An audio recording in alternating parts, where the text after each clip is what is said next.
All right, everybody. Hello. How are you? Hope everyone is well. I can see a bunch of you already sending greetings in the chat. Please continue as you tune in, and everyone who steps in to the chat, please say hello, say where you're watching from.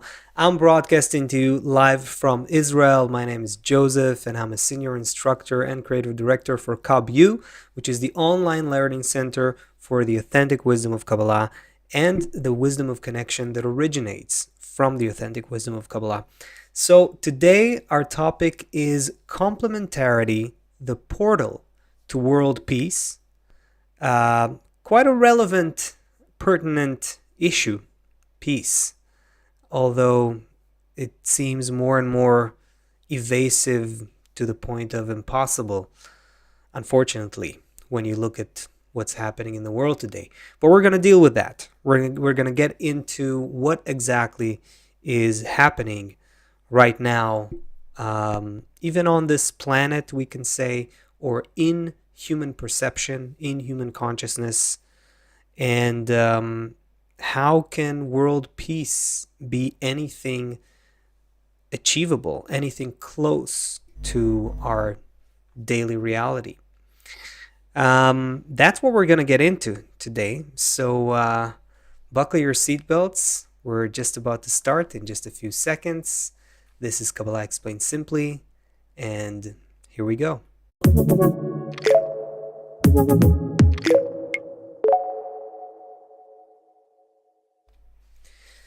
Okay, so less than 80 years after World War II, that's where we are today. This is 2022, and this is less than 80 years after World War II. Once again, the world is facing a possibility of a world war. Analysts are talking about it. You can hear some threats in the air. Nuclear threats are in the air as well. And it's tough. It's tough to hear it because, you would think that in 2022, with all of our technological ingenuity and our science and medicine and advanced democracies, we would at least stop killing each other. At least rule that out of the equation. At least take this off the table. And somehow we can't do it. And it's quite astonishing and paradoxical. If you think about what we have achieved, we can put a man on the moon. We can put a rover, a robot on Mars and communicate with it from here and get images of what's happening on Mars. And we launched this incredible James Webb telescope into outer space to give us high resolution pictures like never before. We're talking and hearing about AI getting into our lives in so many ways. The internet is connecting the world above time and space. And still, this simple, seemingly simple, right, idea of just not killing each other is something we can't do. Isn't that really mind-boggling? Isn't that such a weird paradox? And so why is that? Why can't we just kind of get along on this planet?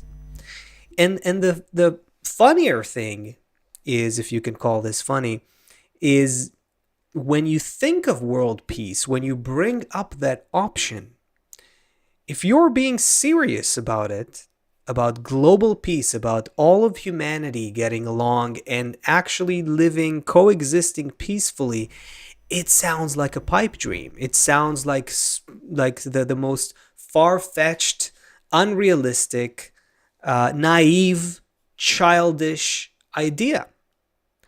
At least to most people, at least to the people that I've had an opportunity to suggest this idea to. Why is that?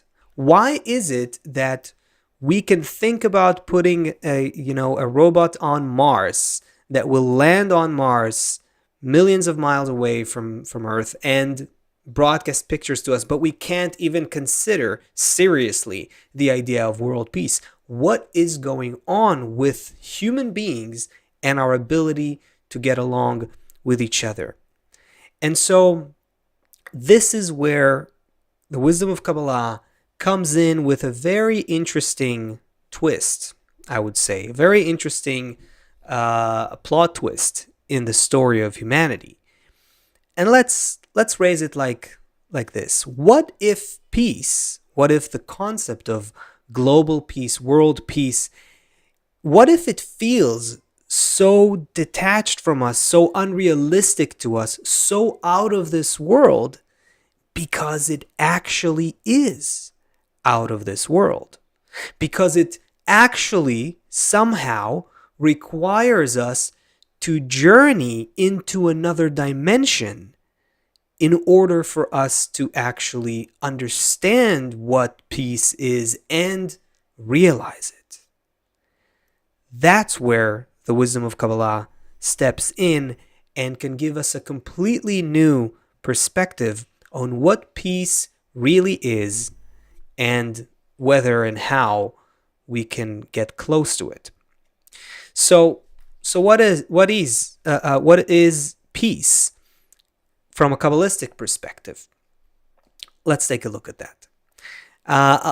Just a second before I jump into that, let me just say that I am looking at the chat and I'm really eager to see your questions. So when you do have questions, the moment you have them, just throw them into the chat. And even if I'll get to it just in a few minutes, there are great friends, Rachel and Ruth, behind the scenes that are helping me collect these questions and get back to them. So at any point, if you have a question, throw it into the chat, and I'll try to get the questions as soon as possible. I did leave a lot of time today for questions, enough time for questions, I hope. So definitely take advantage of that. I'll be really happy to get your questions. All right, so what is peace from a Kabbalistic perspective? Why is it that if we really want to understand peace, we have to sort of travel to another dimension? We have to find it on another dimension, on another level. And that's also why it is so far-fetched for us humans to think about all of humanity living in peace in the reality we know, in the current mode of existence that we're all familiar with here on planet Earth. So from a Kabbalistic perspective, it goes like this. Peace, the word itself, peace, in Hebrew, it is shalom. You might have heard it, quite a known word even universally, but what does it actually mean? Shalom in Hebrew, it's a word that means shlemut or hashlama. They're all variations of the same word. Shlemut means wholeness. Hashlama means complementarity. So peace is a state in which different, even opposite things are complementing each other. So they have to be different, they have to be even opposite and contradictory, negating each other on one level, and yet, specifically thanks to their differences, they complement each other on another level. And that level of complementarity, that dimension of mutual completion, of wholeness that comes from the complementing pieces, that is what we call peace. So to make this more visceral for us in our world, if we want to try to understand this concept of peace, you can think of very simple examples, such as, say, an orchestra that has many different players playing different parts on different instruments, and yet they complement each other in a way that creates a musical harmony, right? Similarly, you can think about any pieces of a puzzle, even those, a jigsaw puzzle with a lot of pieces that you put together with your kids, maybe. So there's many different pieces, different shapes. There's a different part of the picture on each of them, and when they complement each other, they create this greater picture. When you make a dish with many different kinds of ingredients, but they work together in a way that they complement each other, and that creates a very tasty dish. That's another example of complementarity. A beautiful picture made of different colors and different shapes, right? And it also appears to us again and again in nature. Our body, the human body, and actually any organism. The human body is a great example because of the level of complexity. In our body, there are many, many different organs and organ systems and organelles inside the cells, even, that are different. And they do different functions, sometimes even opposite roles. There are some organs that that take oxygen in. There are other processes, physiological processes, that take this oxygen and break it apart. There are muscles that do one action with opposite muscles doing an opposite action. Our body is full of contradictions. It's full of opposites. It's full of different opposing functions, but they all work together. About, let's say, 50 trillion cells in your body all complement each other in order to keep the body alive and well. And that is a very clear state of complementarity. And beyond our body, you can think about ecosystems, entire ecosystems with plants and animals, and how they use the sun's energy, the sunlight that's coming from outer space. And all of those systems also contain many different and opposite functions, elements, and roles, but they complement each other to sustain life. So there's a ton of examples that we can think of and see with our very eyes here in our world to get a clue of what is that state of complementarity, what is that state of wholeness, that state that Kabbalists call peace. In Hebrew, shalom, from the word shlemut, again, which means wholeness, or hashlama, which means complementarity. So here is where it gets uniquely Kabbalistic.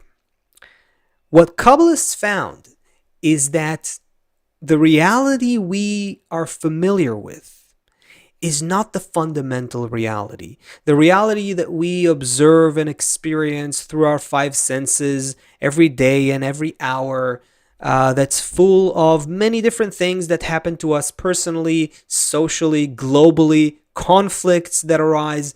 This reality that appears to our eyes is not the fundamental level of reality. We exist on some superficial level of reality, and at the bottom, at the core, at the most fundamental level of reality, there's nothing but peace. This means that, and think about how we defined peace a moment ago, right? So this means that all of the various forces and elements in reality that appear to our five senses right now in this physical material world, all of those opposing and different elements and forces, from the weather to what you see on the news, to the people who give you the news, to what is actually happening in societies, including all of the minerals and still objects in the universe, and all of the incredible diversity of vegetation and animal kingdom, and the human family. All of those seemingly separate and even opposite forces and elements in reality, on a fundamental level of reality, they're all complementary. They're all pieces of a single program. They're all complementing each other in a magnificent way that is imperceptible to us. And that's why to us they appear as opposite and different and even conflicting and contradictory. But on the most fundamental level of reality, there's only complementarity. All the pieces are working together, are connected to each other in a complementary way, and that includes us human beings. That includes all people of the world. And so, if you followed me so far, this clearly brings up the question, where is that reality?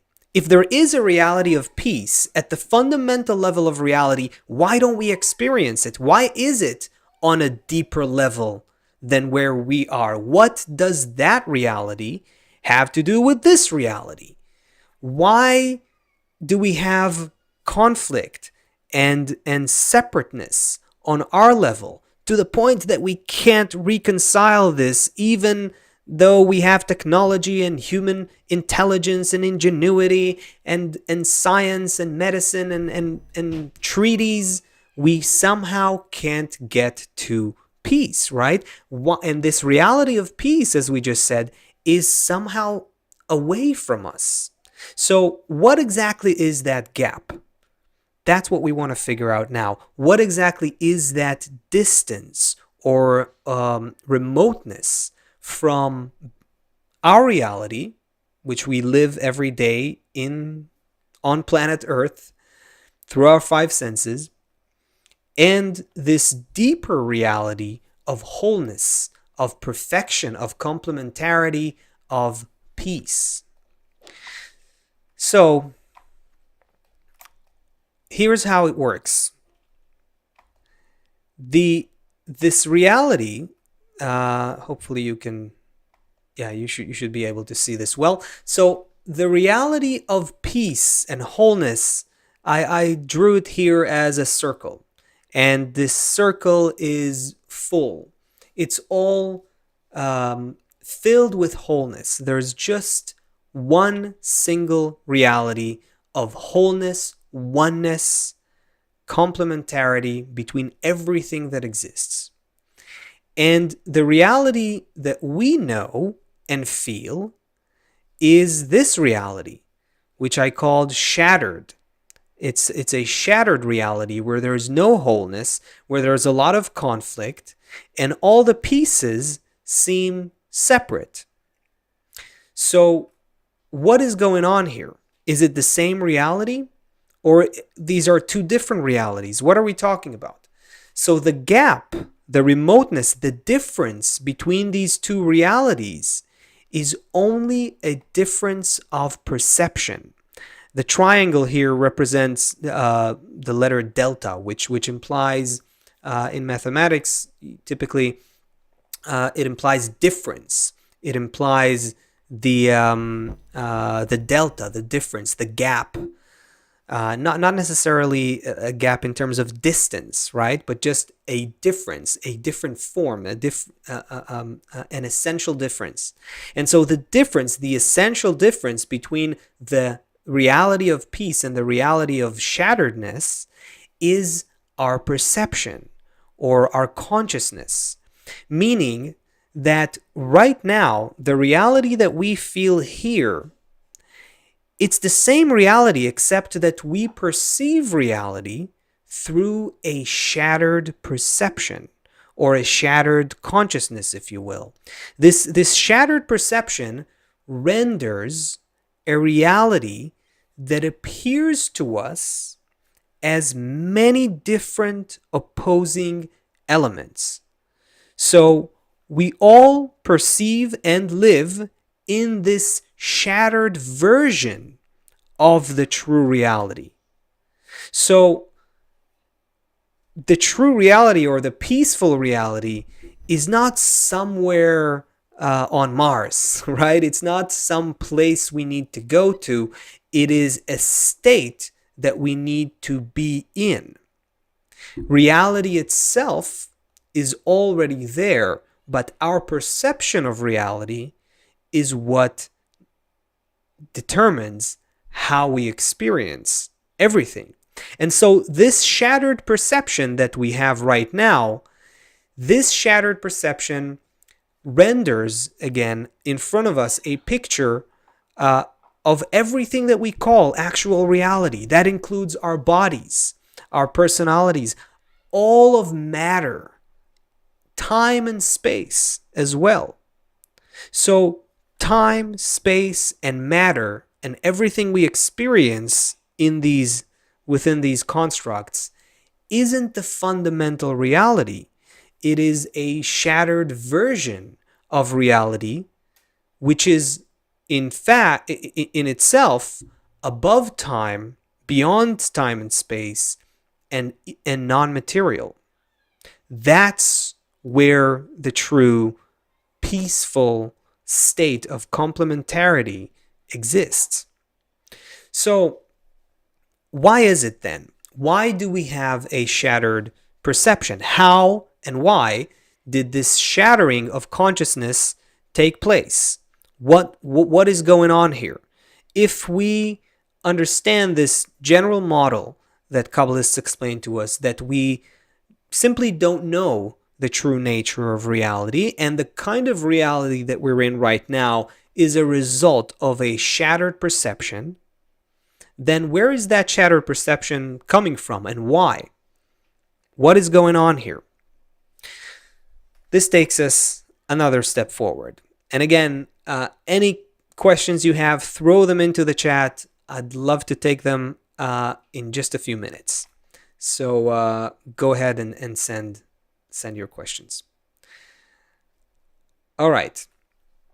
And yes, I see that some of you are already sending some questions into the chat. That's great. And it's great to see some familiar and unfamiliar names in the chat. So that's great.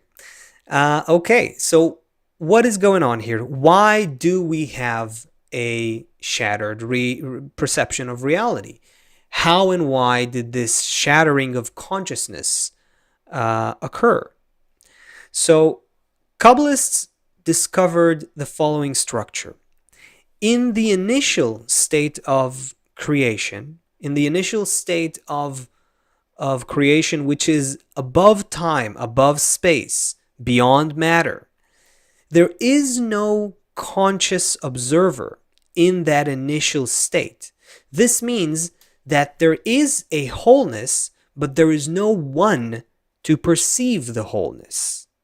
So the what we call in Kabbalah the vessel, or the created being, and again, we're not talking about people yet. We're not talking about any physical things that we're familiar with from our level of perception. We're talking about a non-material reality beyond time and space.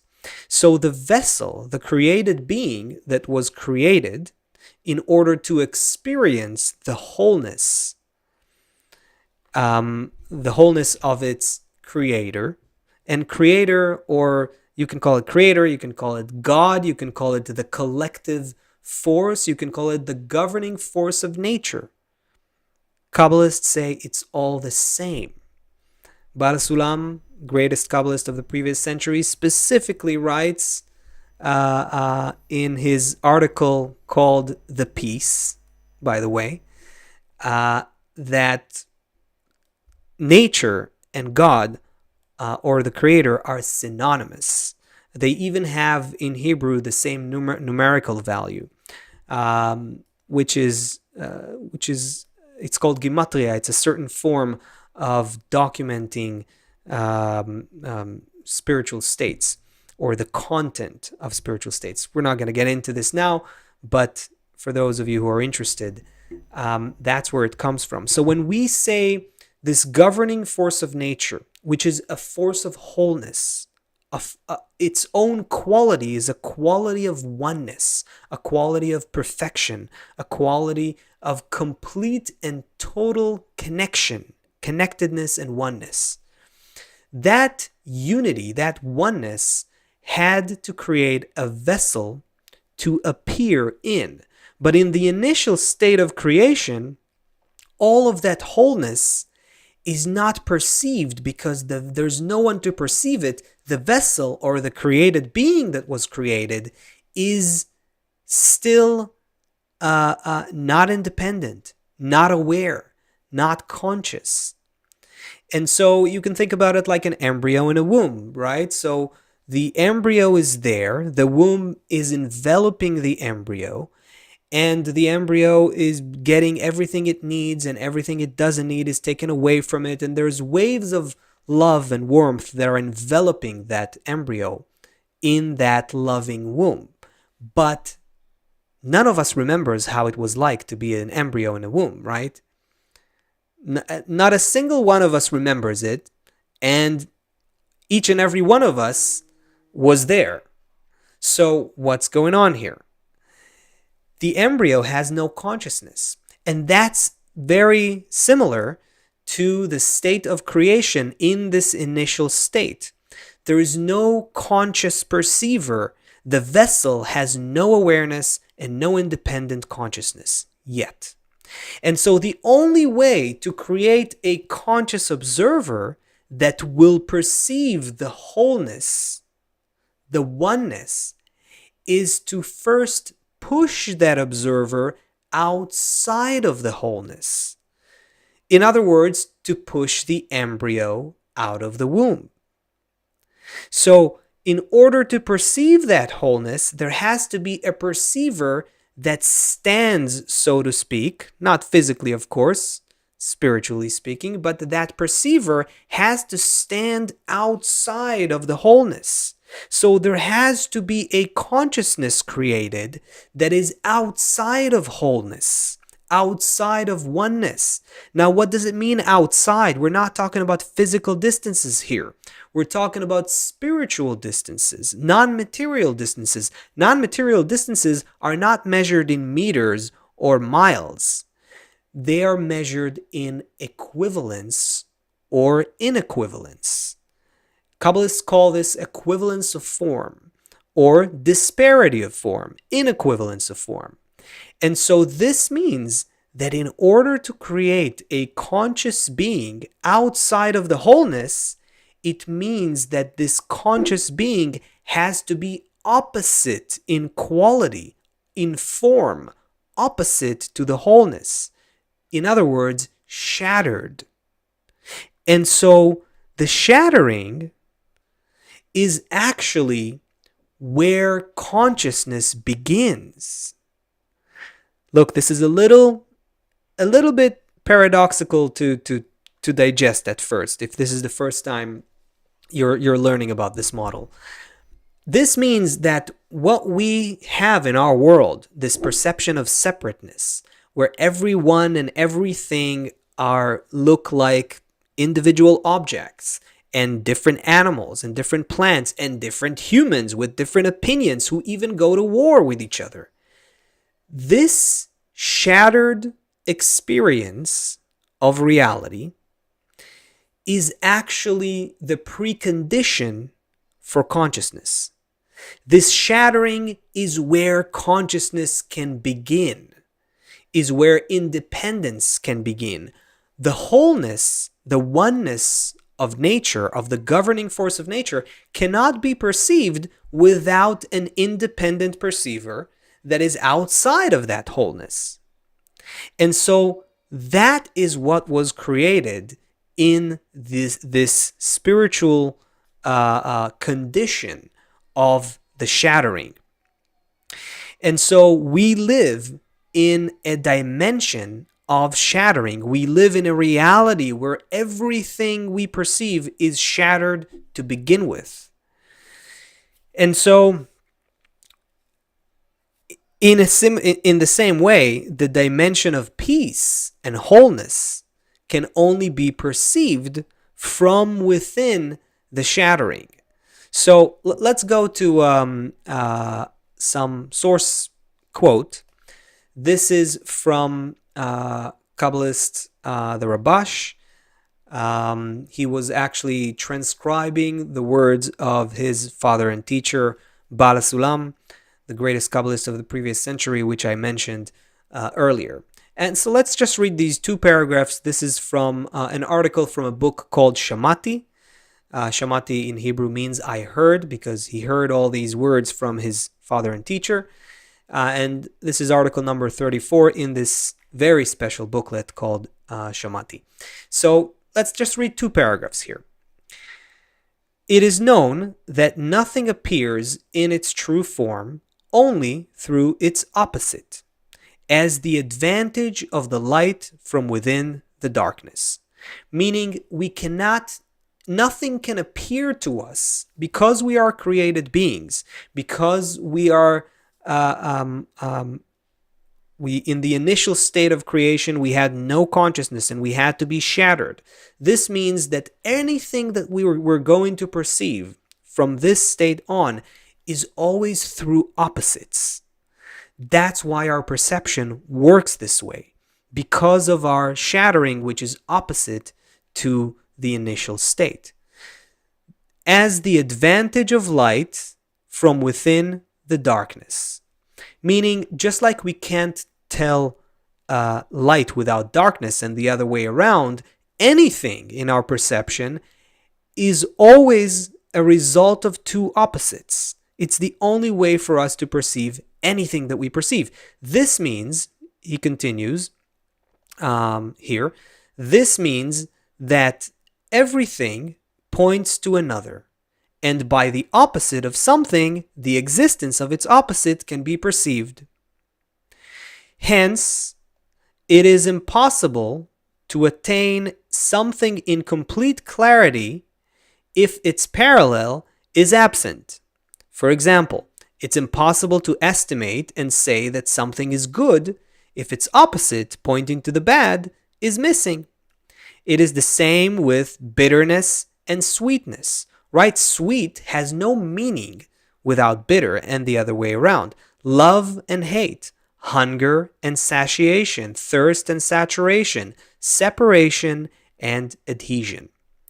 It turns out that it's impossible to come to love adhesion prior to acquiring the hate of separation. So what is he telling us here?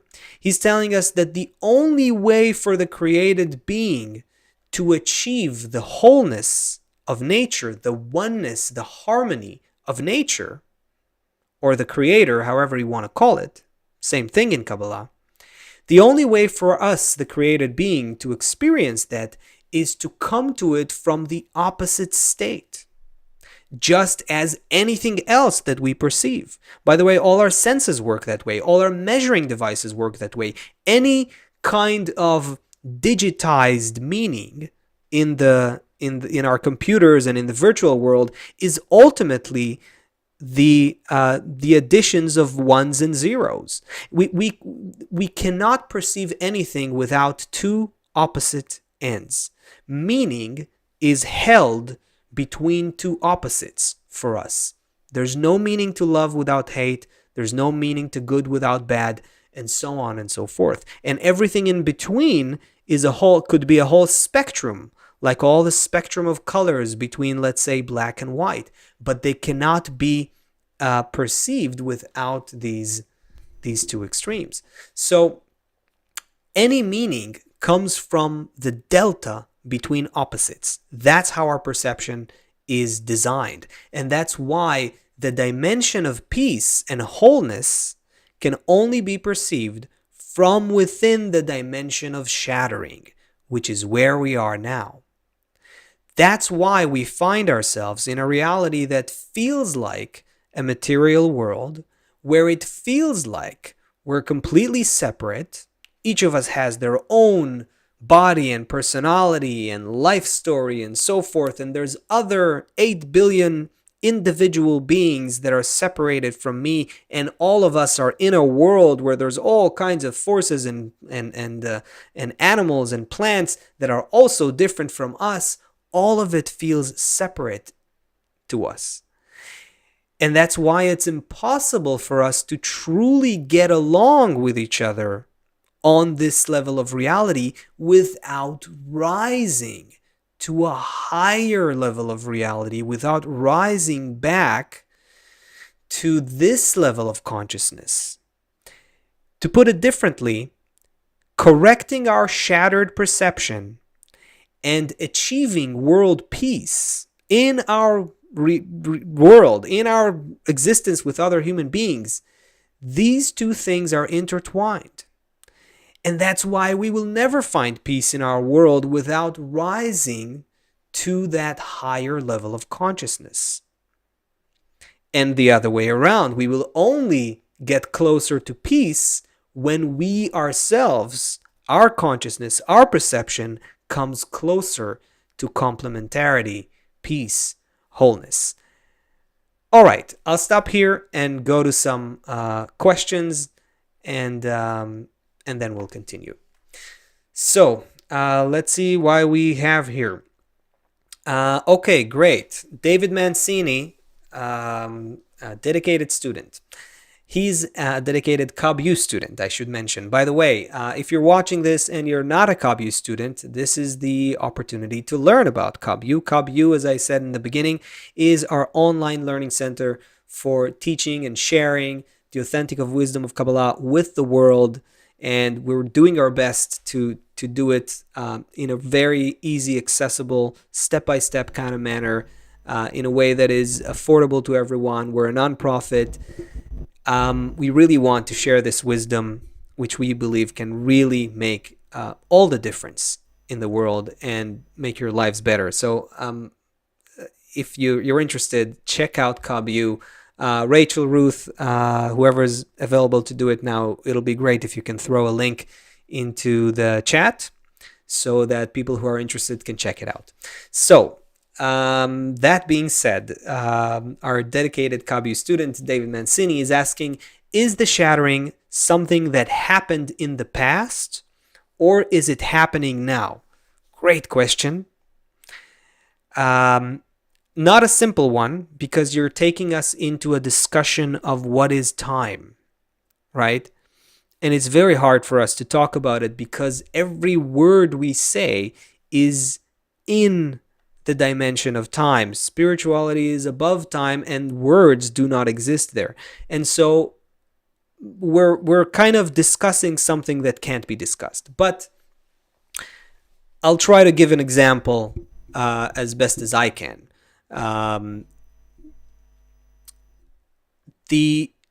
This axis of time that we are in, it's actually a program. So think about a computer game, right? If you play a computer game, you let's say I don't know what kind. Let's say it's I don't know. It could be a racing game. It could be a whatever kind of sports game, not sports game. But let's say there's stages, okay? And every stage has time. You're playing a video game, and every stage has time. You have to complete it in a certain amount of time. Now, from the perspective of the player, meaning you now playing the game, you feel time. Absolutely, there is time from your perspective. But from the perspective of the code, it's just lines of code. And all of the possible states you can experience are there included in the code, including the limitations that you feel as time. But from the perspective of the code, the program itself, there is no time.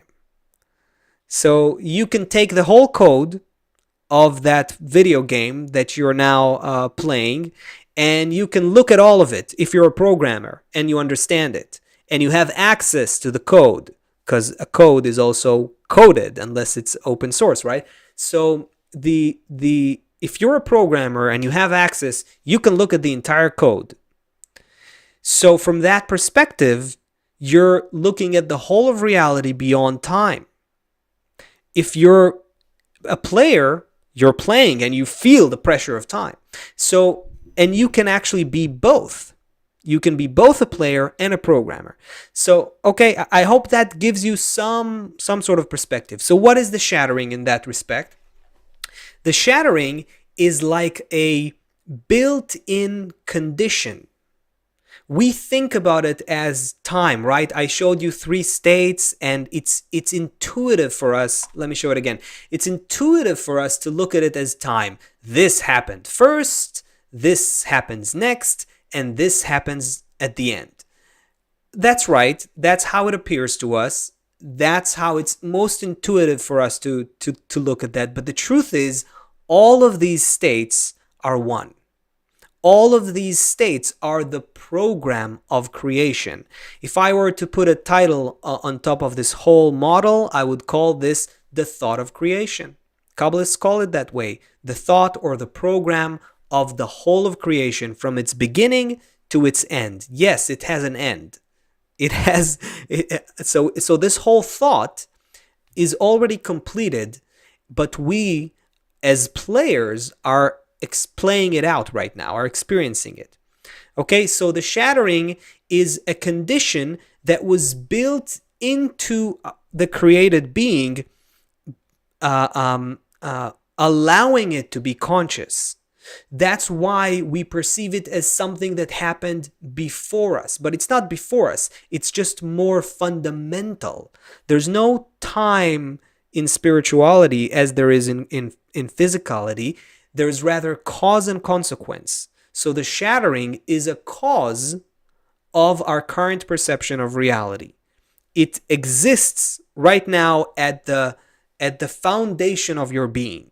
Okay? It didn't happen before. I hope this helps. As I said, very complicated to explain time or a timeless dimension inside a time-bound world. Okay, let's go to some other question. Great question, though. Shane Grieve is asking, so how can the rest of the world be convinced that peace is possible? Okay, that's great. That's a very good question. First of all, as I see from implied from your questions, you agree that people are not convinced that it's possible. In fact, they are convinced that it's impossible. Believe it or not, this is the precondition. The fact that we're coming to a world where it's so clear to us that world peace is impossible here, that's what makes it possible. Why? Because this is the initial foundation that human beings are gradually recognizing that peace, the way we are right now, the way we perceive reality right now, it's just impossible to us. It's just not in our vessels. It's not in our experience.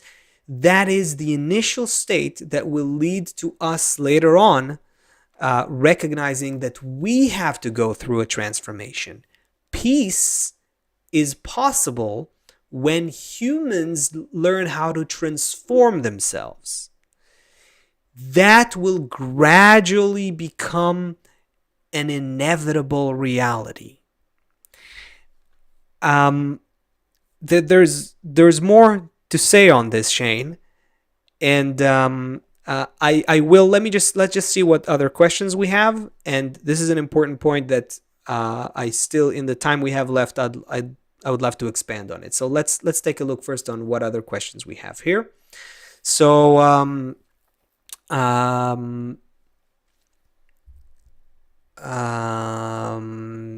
Hujiko is asking, what needs to happen inside these opposite things for them to become complementary? Do they just need to be in the same place, or do they need to do something? Okay, so first of all, place, time, space, all those physical properties, they have nothing to do with whether two pieces can be in peace. It kind of touches on Shane's question too. How can humanity rise to that state of peace? So let's deal with this and with both of these questions more deeply. Okay, so look, basically you're asking, all of these questions are asking, where do we start? Where do we start? Okay, there is some reality of wholeness. We were shattered in order to begin to perceive it, because otherwise we'd have no consciousness, right? We understand that. But where do we start now? We are all shattered. We're all here. Where do we begin? How did Kabbalists start? How did they discover all of this? What is the starting point from which a person can begin to move towards peace? That's basically the question. And here's the answer. Because we all come from this initial state of oneness, even though we've never felt it consciously, it is deep in our spiritual foundation. This is, again, it sort of dovetails with the question that Mancini asked a couple of minutes ago. The initial state of oneness, it exists deep inside our spiritual foundations. So, in a sense, we were all there. Just like each and every one of us was in the womb as an embryo. Each and every one of you was there, but you have no memory of it, no conscious memory of it. But the foundation of being there exists. Not only that, by the way, if you go to there's a lot of science on just how much your experience in the womb shapes who you are in life. There's a lot of research about this from biology and developmental psychology that you can find. Fascinating stuff. But what's the relevance for us here? The relevance is that we all have a latent, dormant need to go back there. This is the thing. If you are a human being, I don't care who you are, I don't care what you know about Kabbalah or not, I don't care from what culture, nation you are, what walk of life, religion, doesn't matter. All human beings come from this womb of creation, from this initial state of oneness, and therefore we all have a latent need to go back there. Now, this need to go back to the source, to go back to the reality where we are all one with each other and with all of nature, and with a conscious, an adhesion with the governing force of nature. The yearning is there. It's just typically we're being distracted. It's asleep. It's dormant within us. But it appears in people, typically, classically, as a bunch of questions about the purpose of our existence. Many kids, by the way, typically at the age of 5 or 6 or 7, something like that, will ask themselves at least once, what am I doing here? What is life about? What's the meaning and purpose of my existence? They might not know how to formulate it, how to express and articulate their questions, but the questions are there. All humans share that. This is what Kabbalists call, as the Kabbalah students well know, the point in the heart, because it's like a little tiny point in the whole gamut of desires of the person. It's like a point, a very, very tiny desire, but it's there. It's there in every person. Some people are more conscious of it, some people are less. Those who are very conscious of that point and they have a strong point, let's call it like that, they typically find themselves closer to the wisdom of Kabbalah. We'll not get into the mechanics of that at the moment, but the point is, every person has this. If you're a human being, you can have this. You have it. What Kabbalists found is that when we awaken that point, we begin to move towards a consciousness of peace, of complementarity. Because, see, the quest for the purpose of human existence is intertwined with our connection to each other. That's what we learn from this model here. That's the whole point of the shattering and reconnection. So it appears in people as a question about the purpose of human existence. What are we here for? What's the purpose of life? What happens when we die? What's going on, right? Why were we created? But the answer is on the other side of connection with the whole system, because that's where the question actually comes from. So you see, the awakening of that point in the heart, as I called it, this latent need to go back to the source, is a need that exists in every person for peace, for real peace. It's the same thing. We just don't identify it like that. Kabbalists have been doing this, awakening, consciously, deliberately awakening their points in the hearts and exercising them, working on them, developing them consciously. They have been doing this in small groups from millennia. But in our time, this stage, again, think about the computer game analogy. So we're already on a stage in the program where the whole of humanity has to do it as a whole. This is why in our time so many people are asking, what is the purpose of life? What is the meaning of life? Especially since near the beginning of the 20th century. If we want to go with Bala Sulam's description, then he said that around 1995 was the point at which this sort of global movement towards the next level of consciousness, the higher level of consciousness of humanity, has begun.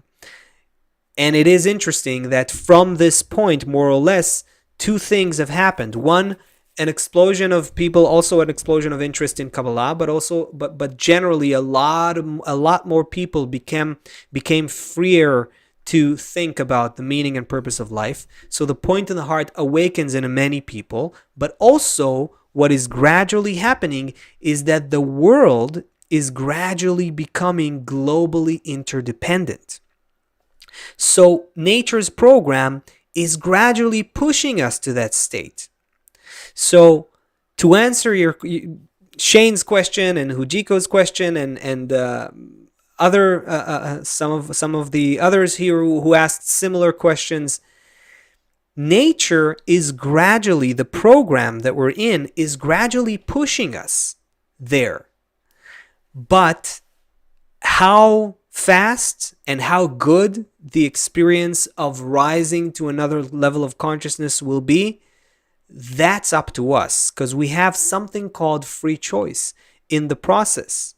And that's why it's so important for us to educate ourselves as a species, the whole of humanity, to educate ourselves about who we are, what we are to each other, where we actually come from, and where are we headed.